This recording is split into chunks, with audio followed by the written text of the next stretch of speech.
सभी लोगों को वक्फ का कानून जो बिल पास हो रहा है या पेश हुआ है उसको जब आप देखेंगे समझेंगे तब लगेगा कि नहीं, कानून का कोई अधिकार किसी से भी छीना नहीं गया। समाज के भले के लिए और उनकी बेहतरी के लिए और उस वक्फ के जो प्रॉपर्टी है उसको सही यूटिलाइजेशन करने के लिए लाया गया बिल है। क्या है वक्फ संशोधन विधेयक? जाने मुस्लिम समाज बिल पास होने पर क्या खोएगा क्या पाएगा। वक्फ संशोधन विधेयक 2024 एक महत्वपूर्ण कानूनी सुधार है जिसका उद्देश्य वक्फ संपत्तियों के प्रबंधन में सुधार को हल करना है। इसके पक्ष और प्रतिपक्ष में राजनीति बढ़ गई है। भाजपा के प्रदेश अध्यक्ष दिलीप जायसवाल ने जोर देकर इस बिल के बारे में अपनी राय रखी। देखिए दिलीप जायसवाल को। आज से 6 महीना पहले का अगर आप बात को मैं बताना चाहूँगा कि पार्लियामेंट के जेपीसी ज्वाइंट पार्लियामेंट्री कमेटी से वक्फ संशोधन बिल लाने के पहले देश के करोड़ों जनता से, चाहे वो हिंदू भाई हों मुस्लिम भाई हों, सभी लोगों से जेपीसी ने इस पर राय लिया और राय लेने के बाद दर्जनों सुझाव आए, सकारात्मक सुझाव थे। और सुझाव में ये था कि अगर सरकार कानून बनाती है तो वक्फ को भी अपना पक्ष रखने का अधिकार न्यायालय में होना चाहिए। और जनता दल यू, लोजपा आर, जीतन राम मांझी जी, उपेंद्र कुशवाहा जी जो हमारे घटक दल हैं, उन लोगों का भी यही विचार था कि वक्फ संशोधन बिल जरूर आए, उसमें कोई दिक्कत नहीं है, लेकिन वक्फ के लोगों को कानूनन अधिकार उस पर न्याय के लिए मिलना चाहिए। हम लोगों ने उस सकारात्मक विचार को, जो उनके सुझाव थे, उसको स्वीकार करते हुए वक्फ कानून जो आया है, जब आप उसका स्टडी करेंगे तो ये जो विपक्ष अपनी दुकानदारी, राजनीतिक दुकानदारी वक्फ के नाम पर मुसलमान भाइयों के बीच, अकलियत भाइयों के बीच और इसको फैलाने का प्रयास कर रहा है, लेकिन जब वक्फ कानून को आप अच्छे तरीके से पढ़ेंगे तो आपको ऐसा लगेगा कि उसमें कानूनन सभी अधिकार वक्फ को दिया गया है। रेवेन्यू कोर्ट से लेकर सिविल कोर्ट और हाई कोर्ट तक आप कहीं भी अपील कर सकते हैं। तो इसीलिए जब इसकी सच्चाई, सभी लोगों को वक्फ का कानून जो बिल पास हो रहा है या पेश हुआ है उसको जब आप देखेंगे समझेंगे तब लगेगा कि नहीं, कानून का कोई अधिकार किसी से भी छीना नहीं गया। सर 2012 में लालू यादव ने भी इसमें सवाल उठाया था कि इसमें संशोधन होना चाहिए, शायद 10 में उठाए थे। तो जब भी लालू यादव जी ने खुलकर पार्लियामेंट में कहा था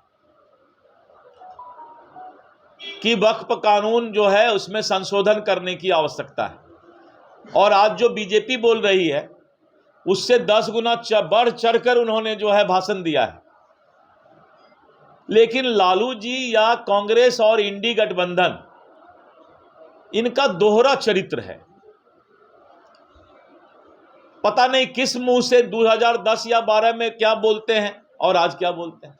उस समय यही लालू जी ने कहा था कि वक्फ पर जो है संशोधन कानून आना चाहिए, और आज अपना राजनीतिक दुकानदारी चलाने के लिए इस तरह की बात करते हैं, विरोध कर रहे हैं आरजेडी के लोग। तो मैंने तो बताया ना, इनफैक्ट जैसे आप मैंने बताया कि इनका दो चेहरा है, दोहरा चरित्र है, और इंसान के इसी दोहरा चरित्र को जनता पहचान रही है। लालू यादव जी बोले कि हमने नहीं बोला है वो बात सदन में।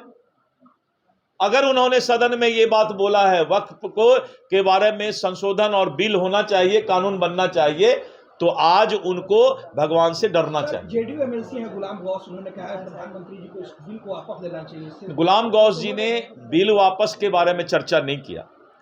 गुलाम गौस जी ने कहा कि वक्फ को भी कानूनन अधिकार रहना चाहिए, जो हम लोग कर रहे हैं। इन लोगों के मन में जितनी बातें हैं उससे ज्यादा बढ़कर हम अधिकार वक्फ के लोगों को भी दे रहे हैं। लेकिन कोई अंधा कानून इस देश में नहीं चल सकता है, चाहे वो हिंदू धर्म का हो चाहे मुस्लिम धर्म का हो। कानून अंधा नहीं चलेगा। कानून जब भी चलेगा इस देश में, कोई भी नियम कानून तभी चलेगा जब देश के हित में वो हो। तो हमारा फर्ज है कि देश हित में ये कानून आया है और अकलियत भाई, मुसलमान भाई के भी हित में ये कानून है। लेकिन एक बार कानून को जो पढ़ लेगा तो फिर कभी भी इस कानून से किसी को शिकायत नहीं रहेगा। सर, जेडीयू खुलकर सामने नहीं आ रही है इस बिल को लेकर, कुछ बोलने से नहीं, जेडीयू ने सुझाव दिया है।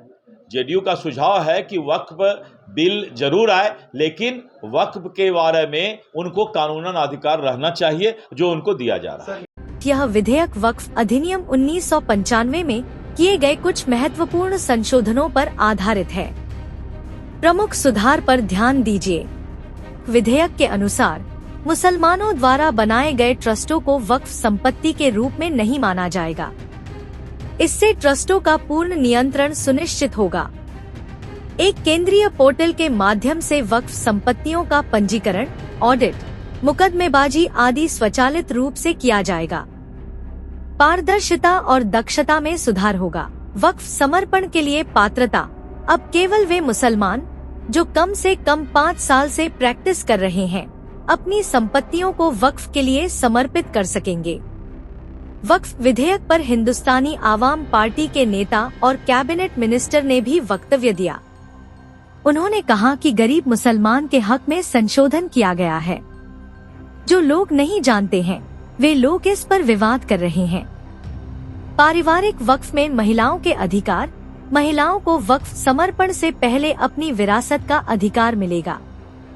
विशेष रूप से विधवाओं, तलाकशुदा महिलाओं और अनाथों के लिए प्रावधान किए गए हैं। पारदर्शी वक्फ प्रबंधन, मुतवल्लियों को 6 महीने के भीतर अपनी संपत्ति का विवरण केंद्रीय पोर्टल पर दर्ज करना होगा, जिससे जवाबदेही बढ़ेगी।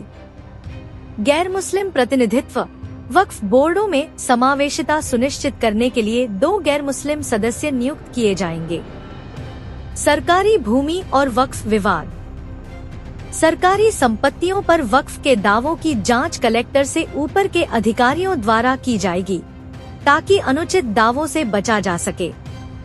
वक्फ न्यायाधिकरणों को मजबूत करना, एक संरचित चयन प्रक्रिया और निश्चित कार्यकाल को वक्फ न्यायाधिकरणों को स्थिरता और दक्षता मिलेगी। मनमाने संपत्ति के दावों को समाप्त करना, धारा 40 को हटाया गया है, जिससे वक्फ बोर्ड अब बिना उचित कारण के संपत्तियों को वक्फ घोषित नहीं कर पाएंगे। देखिए, कुछ लोग तो विरोध इसलिए कर रहे हैं कि उनको दिखाना है कि हम बहुत बड़ा रहनुमा है समाज के और तथ्य से परे है, तथ्य की जानकारी नहीं है। देखिए, सरकार जो आदरणीय नरेंद्र मोदी जी की सरकार है, एनडीए की सरकार है, वो किसी का विरोधी नहीं है। किसी के भले के लिए, समाज के भले के लिए और उनकी बेहतरी के लिए और उस वक्फ के जो प्रॉपर्टी है उसको सही यूटिलाइजेशन करने के लिए लाया गया बिल है। और ये मसौदा जो आ रहा है एक दिन का नहीं है, इस पर पूरी गहन अध्ययन किया गया है। हर स्टेज से गुजरा है, जो जेपीसी से भी गुजरा है जहाँ विपक्ष के भी नेता उसमें रहते हैं, कानूनी प्रक्रिया से भी गुजरा है जिसमें हर समाज के लोग रहते हैं और उस समाज से भी गुजरा है जो इसके जानकार हैं। तो सब ने मिल करके मसौदा तैयार किया है और कुछ ऐसी बातें जो आई है उसमें कि वो कुछ आपत्तिजनक चीज़ ऐसी है तो सरकार उसको हटाने के लिए भी तैयार है। तो हम समझते हैं कि ये बिल ओवरऑल उनके विकास के लिए, उस प्रॉपर्टी का सही उपयोग करने के लिए है। जिस मकसद से कोई प्रॉपर्टी उनको दान किया जाता है उन कम्युनिटी के द्वारा, उस समाज के निचले तबके के जो लोग हैं उनको कैसे उससे फ़ायदा हो। और हर समाज में कुछ कॉन्ट्रैक्टर टाइप के होते हैं, ठेकेदार टाइप के होते हैं जो इलीगल तरीके से उस प्रॉपर्टी को बेच रहे हैं, किराया लगाए हैं, चाहे उस पर कब्जा किए हुए हैं, उनसे मुक्त करने के लिए बिल आ रहा है। और हम लोग एनडीए इसका समर्थन कर रही है और हमारी पार्टी भी एनडीए में है तो हम समर्थन कर रहे हैं। और ऐसा कुछ नज़र आता है अगर बिल में कि कुछ ऑब्जेक्शनेबल है, चाहे उस समाज के अहित की बात है, तो निश्चित तौर पर हम लोग की party secular, Hindustani Awam Morcha secular party है और हम सबको लेके चलते हैं, गरीबों का साथ। हम कोई कास्ट की बात नहीं करते हैं। ऐसी कोई बात होगी तो हम लोग भी सकारात्मक विरोध कर सकते हैं और हम सरकार के संज्ञान में ला सकते हैं कि ये गलत है। लेकिन लेकिन बिना जाने समझे किसी चीज़ को विरोध करना, सिर्फ विपक्ष में आप हैं, विपक्षी नेता हैं तो आपको विरोध करना है, विरोध करिए ना। आपको लोकतंत्र का में अधिकार है विरोध करने का, और विपक्ष के बगैर सरकार नहीं चलती है। लेकिन सकारात्मक विरोध करना चाहिए और सकारात्मक पहलुओं को बताना चाहिए, तभी जाके विरोध होगा। सिर्फ हल्ला करने से कोई मामला। लेकिन जदयू के नेता है, मुसलमान नेता है एमएलसी, वो तो विरोध कर रहे हमारे नीतीश कुमार कभी इस बिल को लोकसभा में पास होने ही नहीं देंगे। अब देखिए, उनके बारे में मैं कुछ टिप्पणी नहीं कर सकता हूँ। वो बहुत ही सम्मानित हैं और हम लोग के अभिभावक भी हैं। अब लालू जी से भी मिलने गए थे। अब क्या बातें हैं, क्या चर्चा है, क्या खिचड़ी पक रहा है, इसके बारे में कुछ नहीं कहना चाहता।